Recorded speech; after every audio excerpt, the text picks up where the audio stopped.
Welcome to the Public Safety Committee. Tonight is May 13th, sorry. And today it's 6:34. This meeting is being recorded, and we have Councilor Lynch, Councilor Rothschild, and Councilor Selen Derby. We have a few other councilors here. We have Councilor Peak and Councilor Conniff here in our meeting. I just want to start saying that I'm going to let everybody to speak. Please, I'm going to give you 3 minutes to talk. Be respectful, be polite, and I'm going to give everybody a chance to speak. First, I want to start with the councilors for the approval of the minutes of April 7th and May 5th. I will take a motion to approve both. So moved. Second. We have a motion and a second on the floor. Any further discussion? I guess no. Councilor Derby? Yes. Councilor Rothschild? Yes. And me, yes. So motion passes 3-0. Now we have a public speak time. Is anyone here that want to say something that is not in the agenda? I don't know if you guys see the agenda before, but we have the agenda as the new business is the surveillance cam in our city. We have in our agendas the South and Main Street. We had the pedestrian safety review. We had the resident speak concern, and we had the request to review on-street parking. If anyone here that they don't want to talk about any of those particular cases, now is the time to speak. Does anyone want to say something? I guess no. All right, let's move on to the new business. Councilman Gomez. Councilman Gomez, I know that there are people from the community from East Hampton here that are in the meeting to talk on behalf of the face surveillance ban. Do you want them to use public speaking time to refer to that, or do you want to wait until we move to surveillance? Yes, they can wait. I'm going to let everybody speak at the moment that we start talking about it. Okay? So, as a chairman, I want to start with the new businesses, and the new business is about that. It's about to ban the use of the facial recognition here in East Hampton. We have the police chief. I have to say thanks to Chief Alberti to be here with us tonight in this meeting and clarify us if he or his department have any concern about this new ordinance.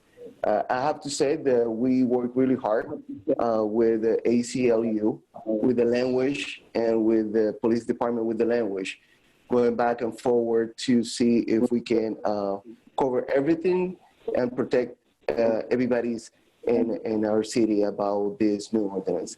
I have to say thanks to Tom Peak, Councilor Peak, to give us a lot of, he been working with us too. I have to say thanks to him. I'm gonna, before asking Tom Peak to speak, I just wanna let Councilor Derby and Councilor Rothschild to speak if they have any concern, any comment, or anything that they wanna add before letting the expert talk about this and what we need in our city. Now is the time you guys to talk. Councilor Derby? Yeah, I don't have anything at this moment either. I'm really excited to see everyone turning out for this, and I'm looking forward to learning from the experts, and I think, so I'm very happy that everyone's here, and I'm looking forward to listening and learning. Councilor Peak. Thank you, Councilor Gomez. I won't say a whole lot on this because we've got all the experts in the room and they'll be able to put it. better. But, for me, what I just want to stress about this, like the folks at the ACLU, they've been very clear in their messaging that this sort of ordinance it's intended to press pause on this whole thing. And the reason for that is that the technology that we're discussing is technology that is controversial, it's untested, it's not terribly regulated, and in many cases it's been made available to individuals even outside of the hierarchy of their organizations. So, I guess not that this is strictly, that this would apply to the whole city, not just the police, but the idea is that, there have been cases where the vendors that create these companies might approach an individual employee of the city and offer them a free trial, something like that. In cases like that, the fact that we don't have right now any sort of actual policy or guidance about what would the appropriate use of this technology be, what sorts of technology would be appropriate, and we haven't had those sorts of public policy conversations. To me, that seems like a great moment for us to just come together and say, let's hold off on this until we can have a better conversation about it. It doesn't mean that there's no case potentially in the future where we decide that maybe there's something where this would be appropriate for, maybe some future technology. It's not anything like that. But it is us saying that for right now, until we can get a better handle on how this works and how, municipal departments, what would be inappropriate or inappropriate use for it, we should just hold off on people using it in any capacity.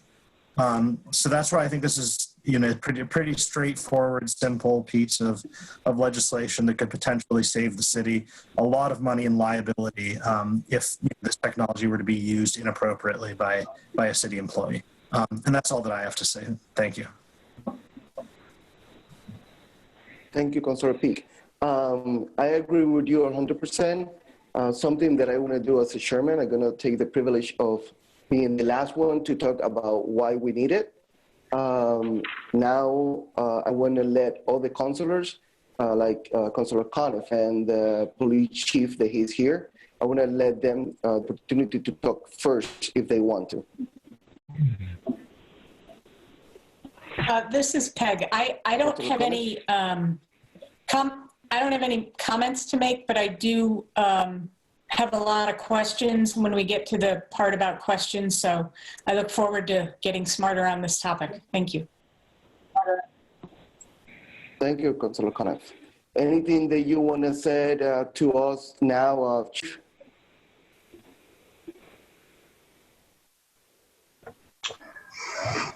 Good evening. Thank you for having me. All I'll offer at this point is it was a pleasure working with the committee on this, and here to address any questions or any concerns that may come my way.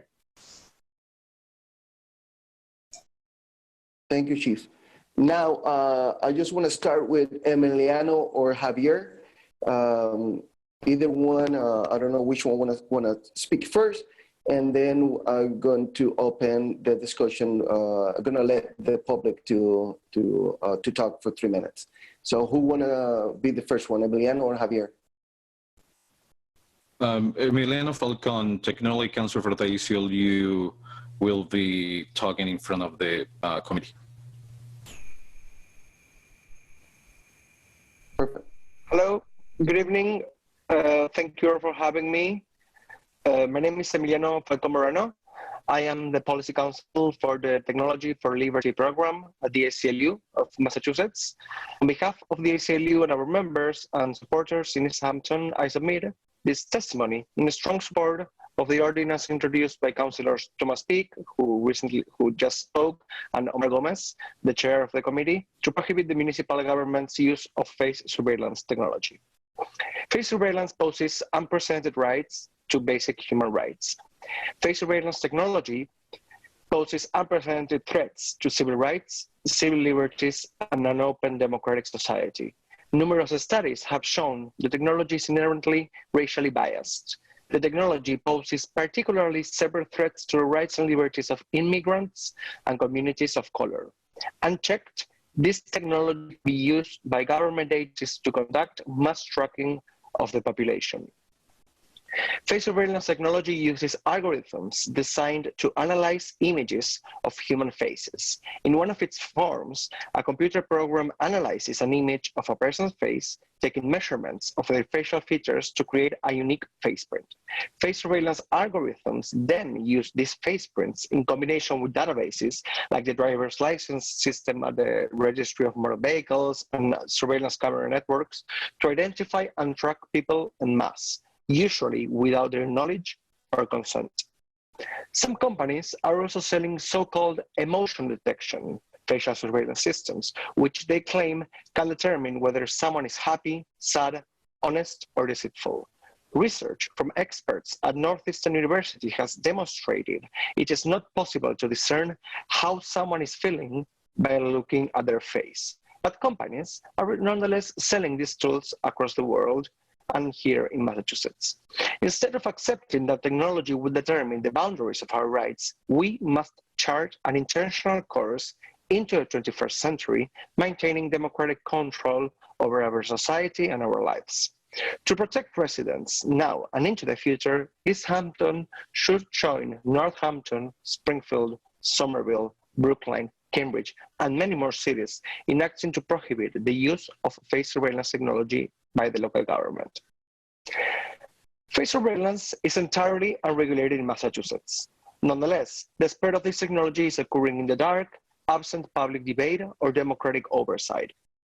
Government agencies are adopting it despite the absence of privacy regulations, the technology's inaccuracy, and the threats it poses to free and open societies. Face surveillance is racially biased. Among other issues, facial recognition technology is not always accurate, despite what you may have seen on television shows like CSI. And these inaccuracies are more likely to unfairly harm people of color and other oppressed groups. For example, MIT researchers found that face recognition software sold by prominent technology companies misclassified Black women up to 35% of the time. Another study found that so-called emotion detection software inaccurately classified Black men's faces as more angry and contemptuous than white faces, even in pictures where all of them were smiling. Moreover, a recent study published by the National Institute of Standards and Technology, NIST, showed that the majority of the algorithms studied performed worse on Black, Asian, and Native American faces. No East Hampton municipal department should use technology that is inherently racially biased. Face surveillance technology harms immigrants' families. The Trump administration's vicious attacks on immigrant communities have made immigrants fearful of engagement with public institutions, including schools and local police. The use of face surveillance systems would further chill immigrant participation in public life because the technology can be used to track where people go and when, in real time and retroactively.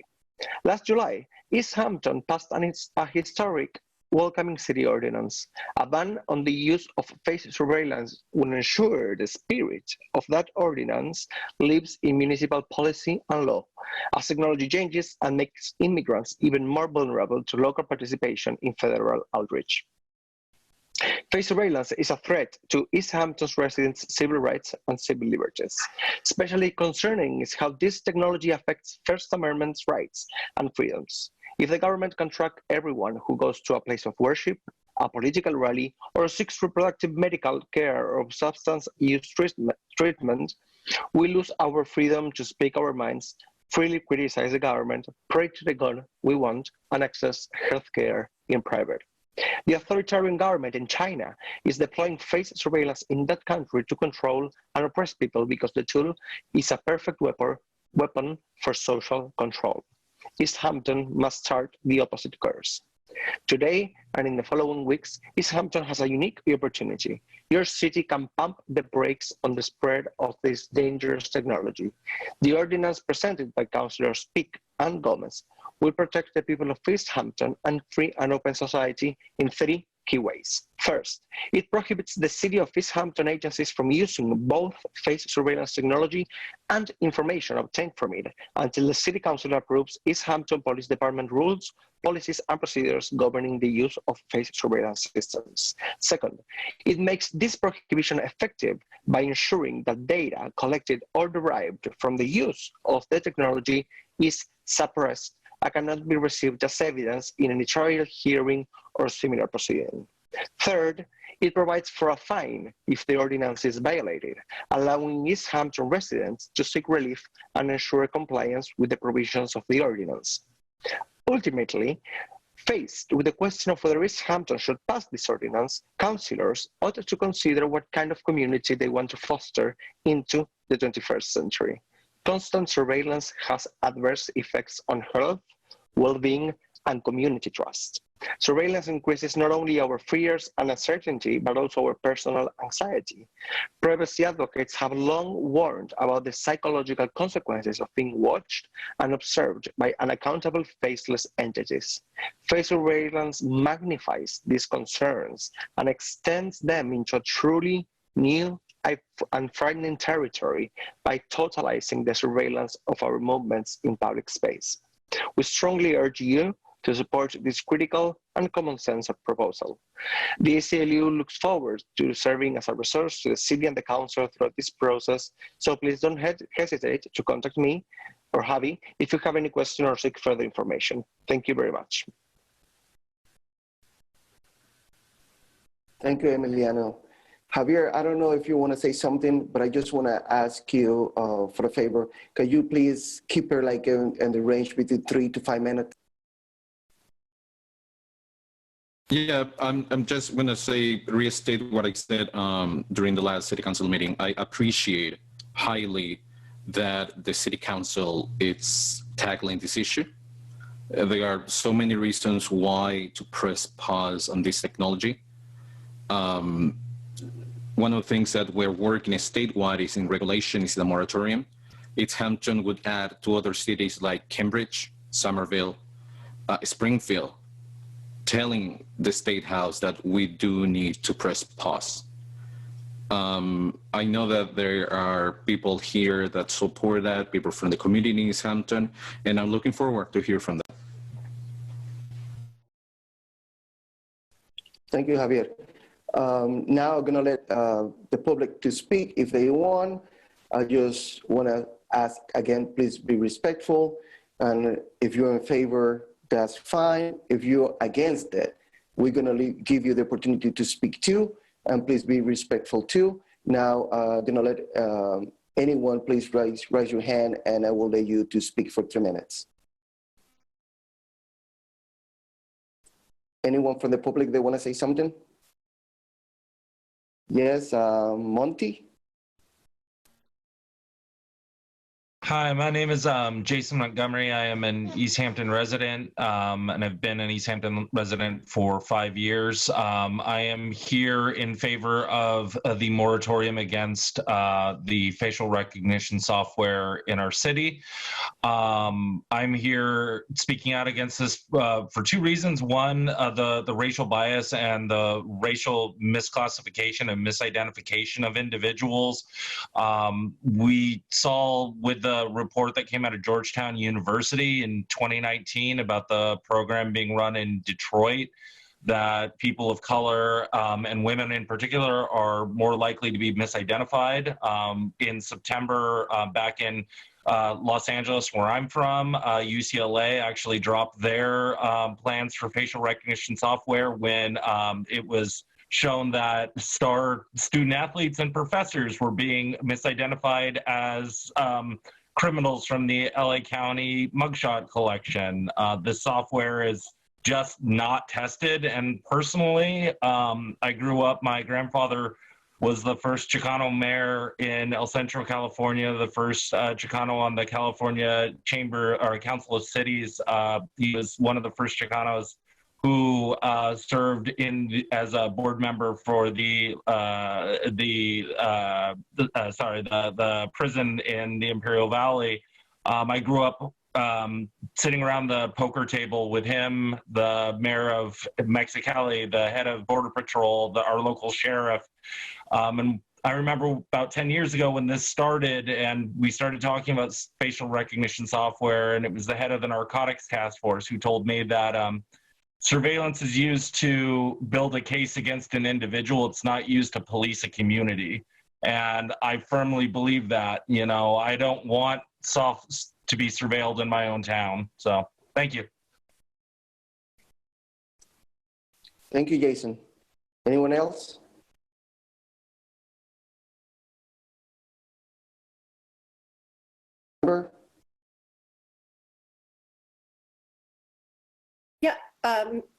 Yeah, thank you. Thank you, everybody.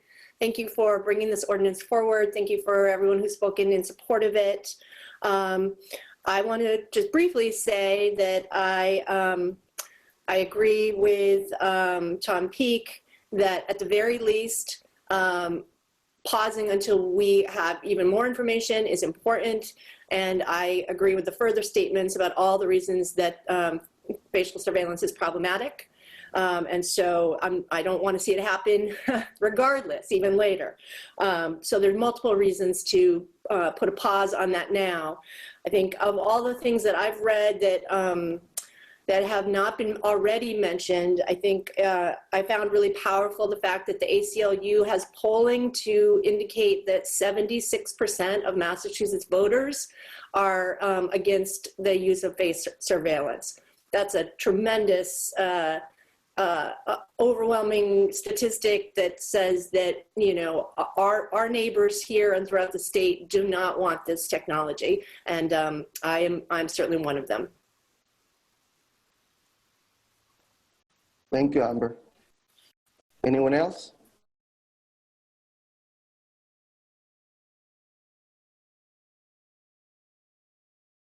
Amy?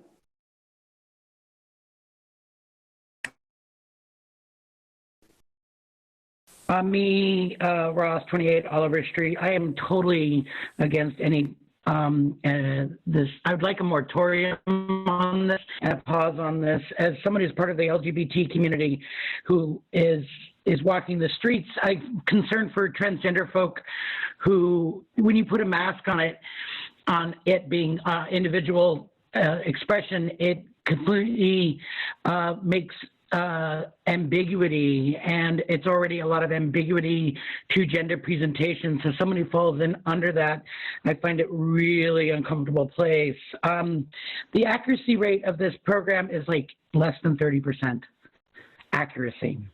And I feel like it's a huge liability for the city, and the vulnerability that it puts, as everyone has stated, folk of color, and infringes on people's privacy to such a degree that it's just another step in that direction of Big Brother watching. And I am really curious, and I'm sure we'll hear from the chief, but does he need this? Does he feel like this community specifically, regardless of the larger nation, but is this something that this community needs and would be helpful with given the accuracy and the liability issues?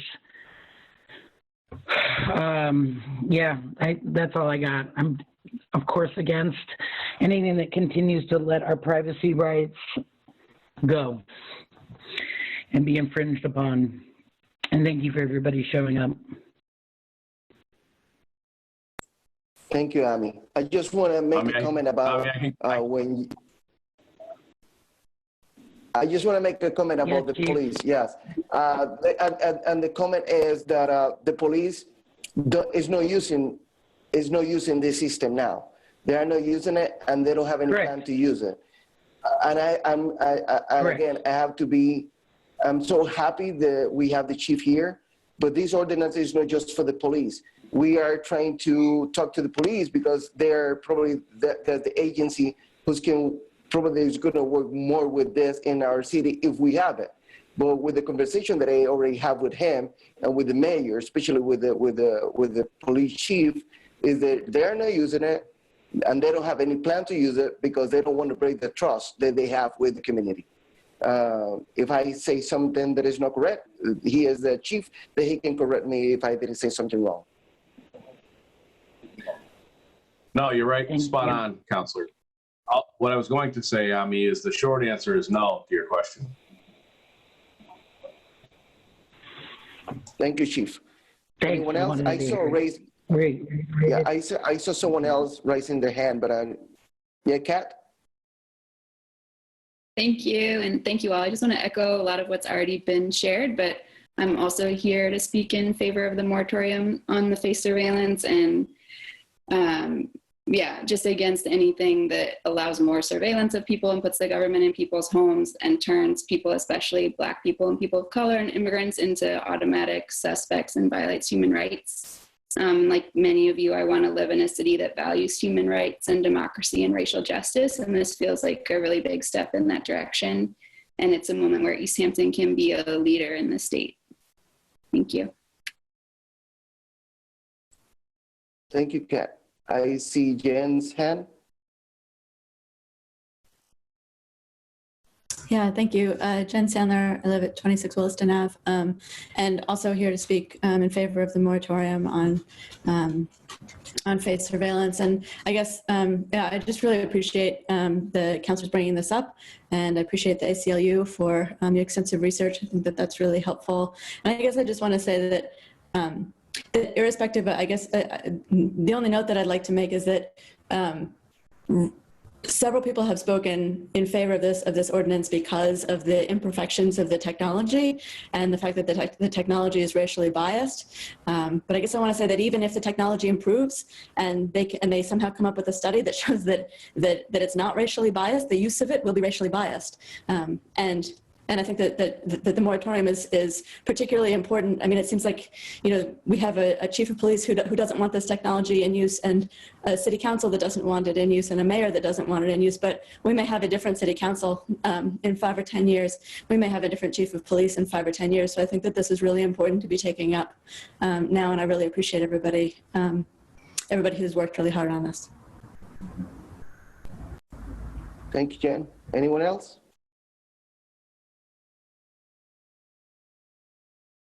Miranda? Hi, everyone. Yeah, thank you so much to the City Council, to the police chief for being here, and thanks to everyone who has spoken so far. I'm Miranda. I live in East Hampton at 135 LaPlante Circle. I also work at the Resistance Center in Northampton that has been working closely with the ACLU to get this passed in cities and towns in Western Mass. And the more I work on this, the more appalled I am at kind of, yeah, the inaccuracies and also just the clear overreach of our privacy and our democracy. And I moved to East Hampton actually in last August, so I haven't been here very long. In my time here, I've really appreciated the community I've been welcomed into, and I want to make sure that this community remains welcoming for all people. I want to highlight again that this studies show from the ACLU and from MIT that this technology does notoriously fail to recognize people of color, trans people, women, and children, so folks that are already very vulnerable. And as I think Jen made like a really good point, one CEO of these tech companies has admitted that, you know, this surveillance has severe problems, but still they're aggressively trying to market it to different towns and cities. And I think East Hampton really should have something to safeguard us from ever using something that's so dangerous and accurate and just, yeah, a breach of. Thank you, Miranda. Anyone else?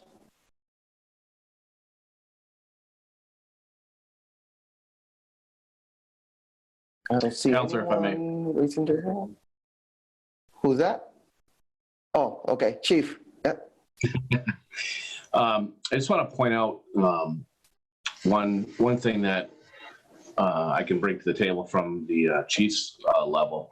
Many of the cities and towns that have already put this ordinance and or similar ordinances forth are actually good friends of mine. We all attended the International Association of Chiefs of Police conference in Chicago last October.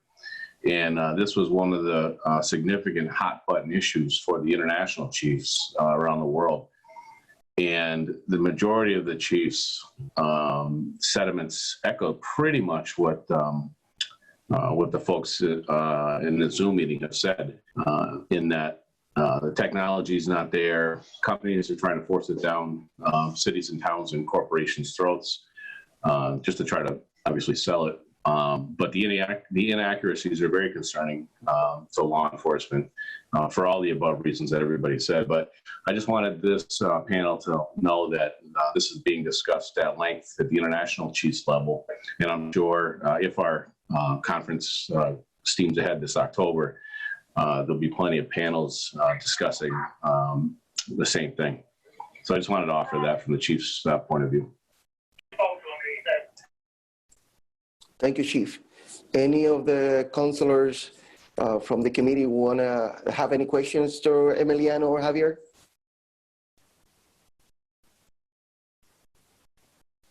I see Derby say no. Lindsay? Yes. Councilor Rocha? I was curious what kind of, thank you. I was curious what kind of regulations are on individuals and companies to accessing and using face recognition technologies. Through the chair, if I can answer, there are no regulations. There are no regulations currently, so that's why it's so important to press pause. Because if we allow this technology to be used, it will be totally unhinged, without any regulation, without any policy. There is nothing. We are also supporting a bill on the state level that provides for a moratorium on this statewide. But apart from that, there are some efforts on the federal level, but there is no policy and no regulation about the use of this technology. Thank you, Emiliano. Any other question from him, for him or for Javier? From any other councilors that is not in the committee? Yeah, Councilor Conniff? I don't actually know where my questions should be directed, so you can tell me if it's for a later portion of the conversation. I have questions directly related to the ordinance itself. Okay. So I don't know if you're going to talk about the ordinance in general or how you want to go about it. I have a number of questions about the actual wording of the ordinance. Yes, if anyone else doesn't have any questions I'm talking about the councilors, if any other councilor from the committee or that is not part of the committee doesn't have any question to Emiliano or Javier now, so we can move on to those questions about the ordinance. I guess no one else have a question to Emiliano or Javier, so yes, Councilor Conniff. So assuming, well, you must have all gone through this. I don't know if the public has access to it, but as I read it, so can I just go section by section and ask my questions? Yes, you can. Would that be all right? Yeah. So section 2 with the moratorium. Excuse me. Government. We have Javier, and we have the chief and myself and Tom Pick that we all work together doing the ordinance. If anyone, not just me, know the answer, please say something. You can answer the question to Councilor Conniff. Thank you, Conniff. You can. So in section 2, moratorium on government use of facial surveillance, section A, number 2 said, it's unlawful, it shall be unlawful for East Hampton or any East Hampton official to obtain, retain, access, or use any information obtained from a facial surveillance system. So my question is, if it's unlawful for anyone in the city to do it, does that preclude someone not in the city from using it? How do I want to phrase this? Are there other areas or other ways to get facial surveillance that is not done by the city that would subsequently be used by the East Hampton Police Department in the prosecution of a criminal? Like, even though we're not using it, can we use the evidence from another place that is using it, is my question, I guess. I saw Councilor Peak. Do you want to answer that?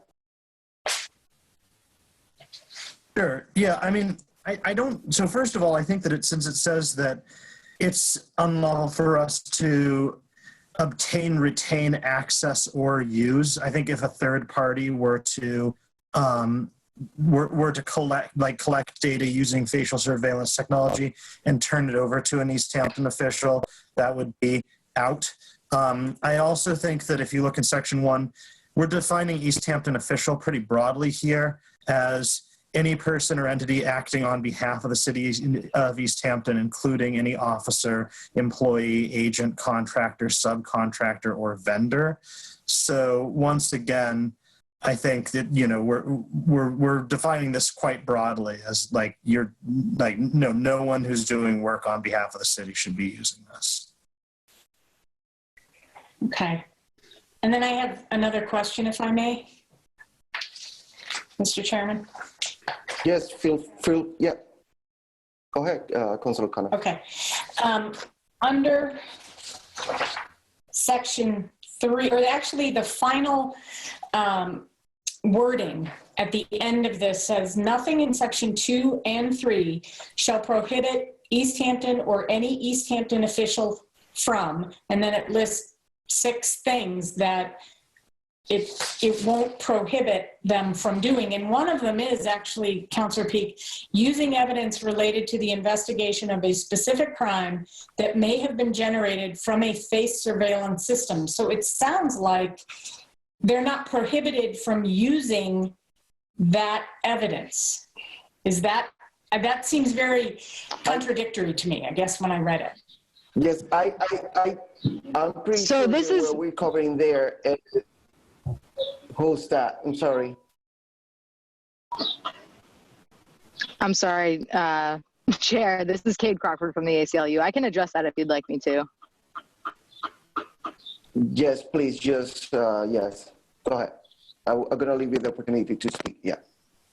So, yeah, that is meant to address situations in which either the police need to take evidence from, you know, a private business that uses face recognition, and there's been a crime and, you know, part of the evidence relates to that facial recognition system, A, or B, if the police receive information from another police department and they don't know that it was generated from facial recognition. So for example, the FBI might put out a wanted poster and have a name on it, and the name came from an FBI facial recognition system.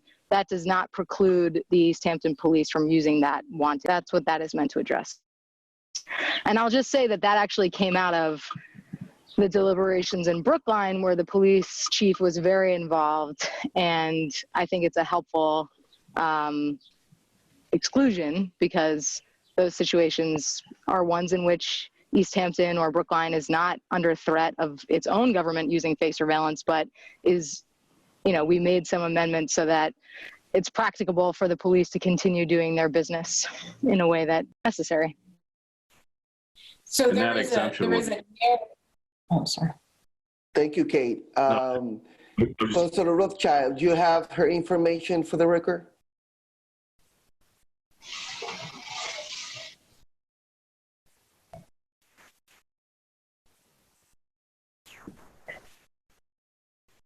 You're mute, so. I do. Okay, you have it. Perfect, thank you. Councilor Coniff? I think the chief was going to make a comment. Were you, or no? I was just going to reiterate. No, I was, Counselor. Madam President, I was just going to reiterate that that was a selling point, is probably the wrong phrase, but that was a significant and very important piece to this language, particularly to my detective bureau, who also reviewed and edited this ordinance. That was a significant piece for us, for our buy-in as well. Okay. Thank you, Chief. And then I have one more question, but if somebody else has questions, they can go ahead and ask. There's been one more. No. Go ahead. I'm gonna give the opportunity to the councilors first. Okay. And you knew I would take it. So the same section or the same, they're not going to prohibit these things under C. It says using face recognition on an electronic device, such as a cell phone or tablet, owned by East Hampton or by such official for the sole purpose of user authentication. I actually have no idea what that means, and I'm hoping that either the chief or someone on this committee could give me an example. Chief, do you want, so excuse me, Chair, is it okay if I address that? Yes, but first, the chief, do you want to answer that, or you want Kate to answer that? No, I suspect Kate is reading my mind, so go ahead, Kate. Okay, thank you, Chief. Sure, thank you. Ahead, thank you, Chief. Thank you, Chair. So it's simple. It's just using Face ID to unlock a cell phone, for example. So if, a city employee has an iPhone, they're allowed to use the biometric recognition capabilities to open that iPhone instead of a password, for example. It's just meant to address that very narrow circumstance. Perfect. Thank you, Kate. Thank you, Kate. And I'm done. I'll breathe a sigh of relief. I am done. That's it? That's it? From Councilor Coniff? Thank you, Councilor. Councilor Derby. So just a couple quick questions on this. I mean, I think this is has a lot of merit, and I think it's really good so far. The only thing that confuses me, and maybe I'm just missing it, but it seems like in the violation section, it says that it is going to be enforced by a court of competent jurisdiction. And so I guess that's the first piece I'm curious about. Does that mean it's a civil, infraction? What does that mean, A? And then B, if it's a $300 fine, and we're saying this is the governmental use of facial recognition technology, are we fining ourselves? And who enforces that? Because if East Hampton uses it, then we're the one East Hampton is the one that's, violating this and is responsible for the $300, but are we also responsible for collecting that $300? So those are my two questions.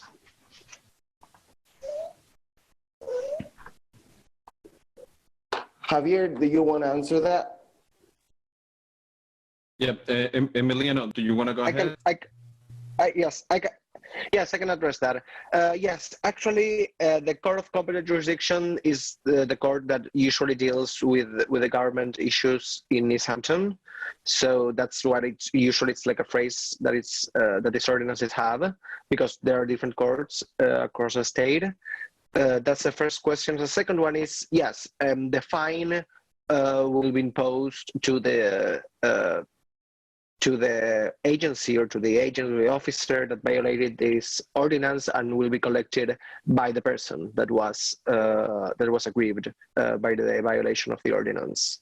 So the city would be paying to the person that was aggravated by a violation of the ordinance. If suppose someone was subjected to one of the systems, and then this created some sort of damage to that person, then the fine is on $300 per violation. Okay, that clears it up. I think so. Number one, the court piece, if I may, Chair. I don't know. Am I authorized? Right. Yes, go. Councilor Derby. Yeah. Well, I'm just curious, what type of infraction are we looking at that would be adjudicated in a court? Would this be a civil? I mean, normally violation of an ordinance is a civil infraction, and so I think that's one piece. I think that maybe we need to add some more information, and I also think if this is a fine that is going to be paid to somebody that is harmed by this, we're going to have to be more specific in the language of the ordinance. I think as it stands, the language of the ordinance is too vague as it relates to that piece. So I just want to put that out there. Yes, exactly. Yes, it would be, yes. Emiliano? Yes. I think, Bill, do you want to talk? Or someone wanted to talk? Well, so I think that yes, that's exactly what you said. It should be an infraction as if any other ordinance was violated. And the fine is just to put a number, because in these cases where the damage is very difficult to quantify, it's easier if the ordinance itself has a number already there, so that the courts can use to guide themselves. Because in general, in privacy cases, the harms are very difficult to quantify. So putting a number in the ordinance, in the law, it's easier for the enforcement. Thank you, Emiliano. I saw Councilor Rothschild, and then I'm going to talk to the chief that I saw him. They want to say something. I just wanted to agree with Salem about the language of the $300 violation, that should be, we should make it clear that goes to the person who's, been the recipient of the violation. I also don't know if $300 is enough. It doesn't seem like that big of an amount. I think sometimes when your privacy is violated, it can be very harmful.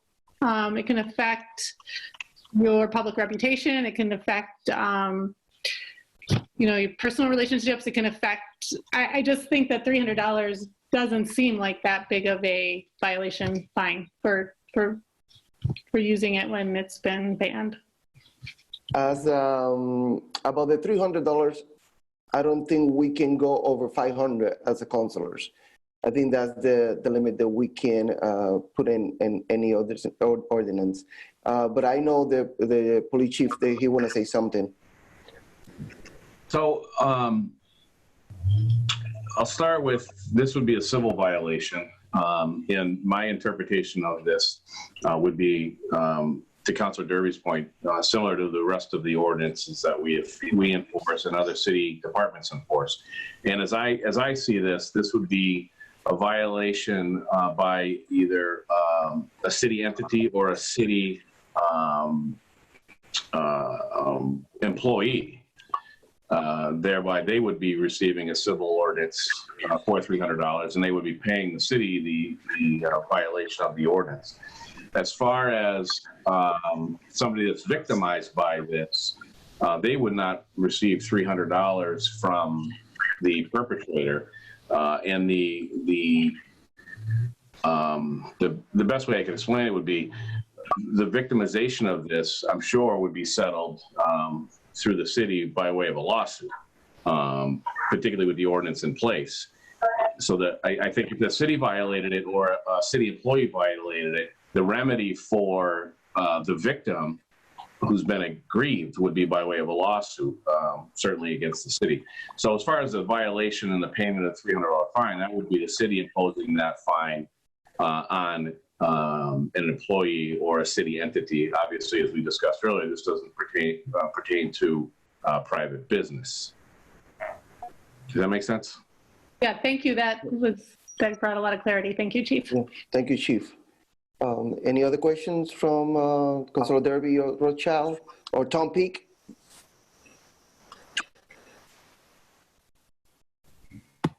No more question about it? I guess no. Yes, Javier, you want to say something? Yes, I just want to voice again what Chief Alverdi says. Councilwoman Herschel, you talk about what happened if the violation of privacy of a person is greater than the amount that is in the ordinance, right? And that's the reason why this would be a lawsuit, where in a civil lawsuit that would determine the outcome of it. Mm-hmm. And that's one of the things that we in Councilman Peake talk about it, which is the liability, right? And that's one of the main reasons why we're advancing these kind of ordinances to, and somebody says we have Isanto has an incredible police chief, has a really good mayor, has a really good city council, but we don't know next term who's going to get elected. We don't know who's going to be a police chief in 10 more years. So we really want to be able to codify this and make it clear. And I really appreciate the work that we have been doing with the police department, the work that we have been doing with Councilman Gomez and Peak, and well, that's the only thing that I want to say. Thank you. Thank you, Javier. Councilor Rothschild. I just want to thank the ACLU for the work that you've done and the work that you continue to do. That's so important. And bringing this to the attention of East Hampton, and for Councilor Peak and Councilor Gomez and the chief to be working on this ordinance. This is what makes it an exciting city to live in, that we have this kind of collaboration. And so I just want to, again, thank you for your hard work on this and all the information you provided us. And I think this is going to make a change in our city. So thank you. Thank you so much, and I'll follow up with the testimony so that you can put it on the record. I will send it to you after the meeting ends. Thank you. Thank you, Councilor Rothschild. So now we're going to take the opportunity to say why I think this is important for our city. First, I want to start saying thank you to ACLU for everything they're doing with us. I want to say thank you. I really appreciate the time and effort that the police department put in this ordinance. I want to say thanks to Tom Peak, Councilor Tom Peak. I think this is great for our city. Again, this is, last year we passed a new ordinance about welcoming trust ordinance in our city.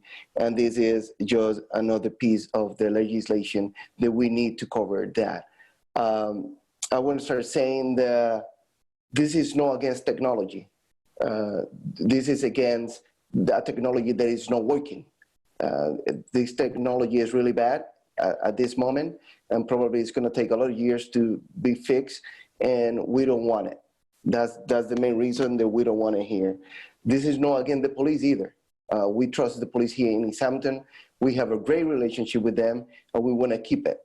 But this is not just for them. This is for the whole city. I take this ordinance really personal because it's unfair, is biased against Latinos, Black community, and you know, you can read it because my accent, I'm Latino. I'm against it. I think it's really important that we can protect everybody and we can tell everybody in our city that they're safe. And that's the reason we have the police, that's the reason they have counselors, and there's a reason we have every department here that we are working for them, not just for a group of people.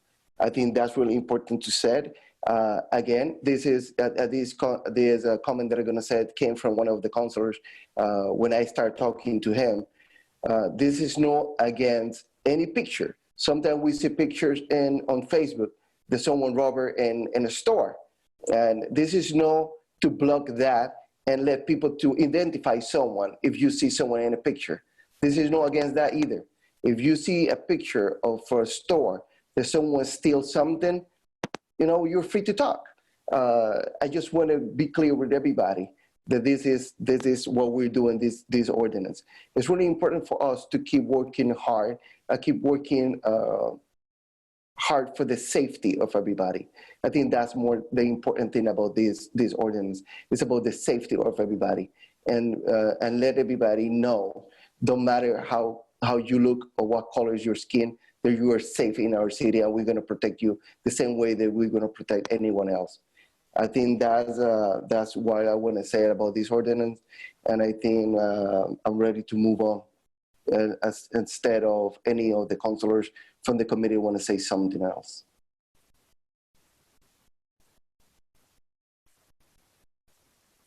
No? I'm okay with, yes, Councilor Peak? Yeah, just to get some clarification, I know that Councilor Derby was saying that he wanted some clarification on, what would that be, Section 3 enforcement.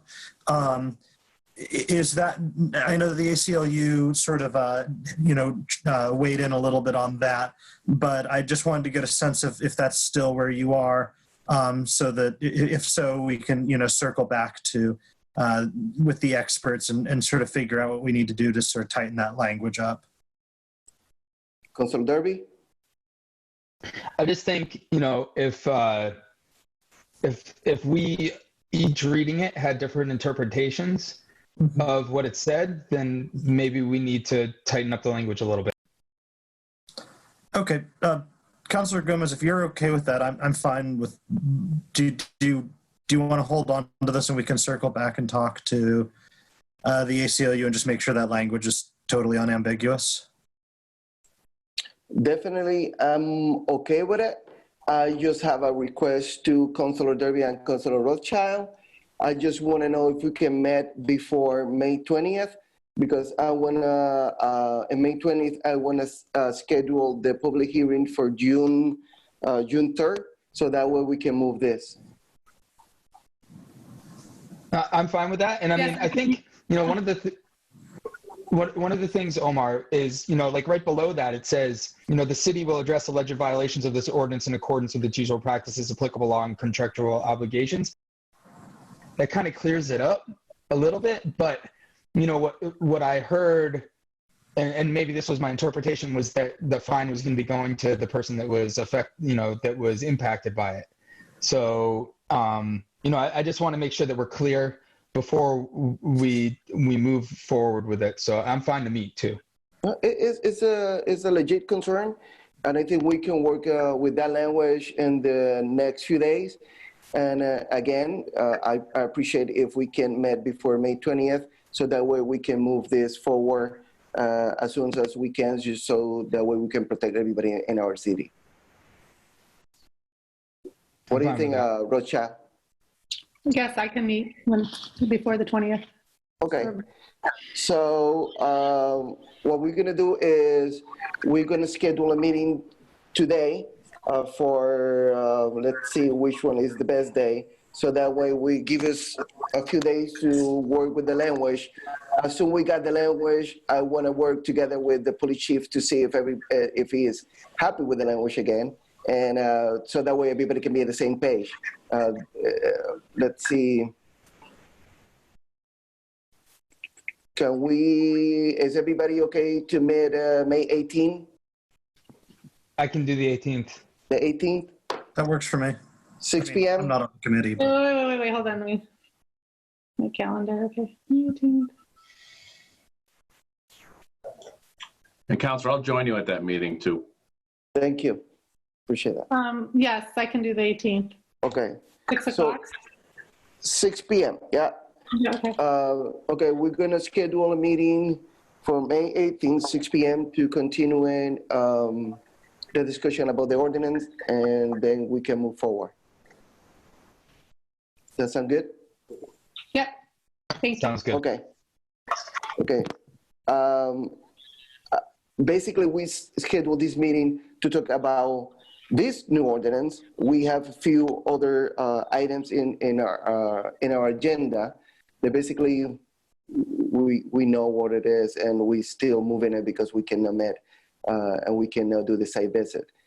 I guess we can keep discussing that, including we can discuss a little bit more in May 18 what we're gonna do with some of them. But beside that, I don't have anything else in the agenda. So we're not going to discuss any of the items in the continuing bullet? Yeah, just continuing, yeah. We are, or we, yes? Yeah, we're going. We're going to make a decision on May 18. About the other items on the, we're done? Because I had some questions about some of the things that are continuing. No, we're gonna talk about that on May 18. Okay. Yeah, don't worry about it. I won't worry. Okay. I don't have Motion anything to else adjourn? on the agenda. I need a second for that. Second. Okay. We have a motion and a second to adjourn. Councilor Derby? You betcha. Councilor Rothschild? Yep. Okay. Motion passed. Thank you, everybody, for being here tonight. See you soon. Thanks, everybody. Take care, guys.